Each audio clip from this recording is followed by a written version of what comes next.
Malengo yetu makuu ilikuwa pamoja na mambo mengine kuhakikisha kwamba tuna sustain uchumi wetu, na katika kanda hii Zanzibar imekuwa inakuwa kwa kasi kubwa, 7.3 on average, kwamba tunakuwa sasa hivi ni moja kati ya ukuaji wa uchumi mkubwa sana, na hii inatokana na uwekezaji mkubwa ambao umefanyika kupitia kwenye uwekezaji kwenye afya, uwekezaji katika miundombinu ya elimu, uwekezaji kwenye miundombinu ya barabara, pamoja na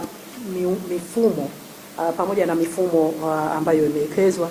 Hii inakwenda sambamba na ukusanyaji wa mapato ambao sasa hivi unakwenda kwa wastani wa 100% kwa kile ambacho tunakipanga. Kwa hiyo matarajio makubwa sana, pamoja na fedha, upatikanaji wa fedha. Tulitarajia sana suala la ajira liwe ndio agenda ya kubwa, kwa sababu tunajua changamoto ambayo tunayo ni suala la ajira kwa Zanzibar. Kwa mujibu wa utafiti wa mwaka 2024, karibu 29% tunayo unemployment kwa Zanzibar. Ni kubwa sana, na hii kubwa wake unakwenda hususan kwa vijana.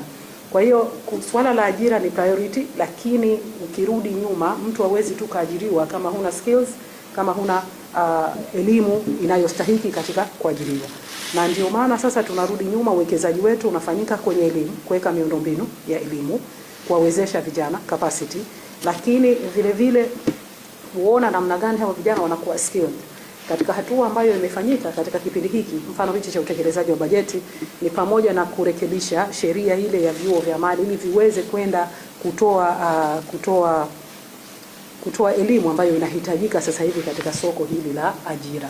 Kwa hiyo vijana wamewezeshwa, na tunaona kwa sasa ufaulu katika ngazi ya elimu ya sekondari ni mkubwa.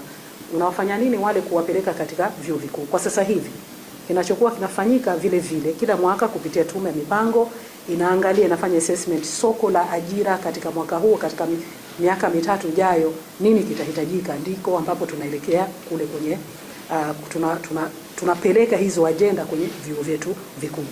Yote lengo kubwa ni kuhakikisha kwamba vijana wanapata ajira. Sasa hili vile vile kilichokuwa kimefanyika, serikali iliamua chuo chetu kikuu cha Zanzibar, cha taifa cha Zanzibar, SUZA. Kama mnakumbuka kwamba SUZA vile vile ilikusanya vyuo vingine.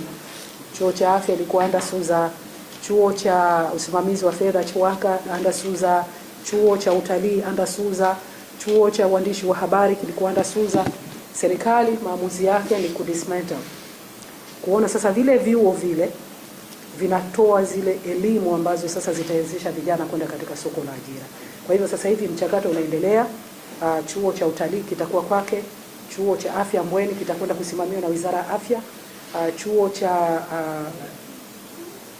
ZIFA CHUAKA kitakwenda kusimamiwa na Wizara ya Fedha na vinginevyo. Lengo hasa kuona kuna ufanisi wa kuwezesha vijana wetu kuwa na technical skills kuingia katika soko la ajira. Kwa hiyo hiyo pia vile vile ni hatua kubwa zaidi. Mheshimiwa Rais aliahidi kwamba focus itakuwa kwa vijana katika ku-create ajira, focus itakuwa katika kuwezesha matumizi ya sayansi na teknolojia, lakini focus vile vile itakuwa katika kutatua changamoto mbalimbali.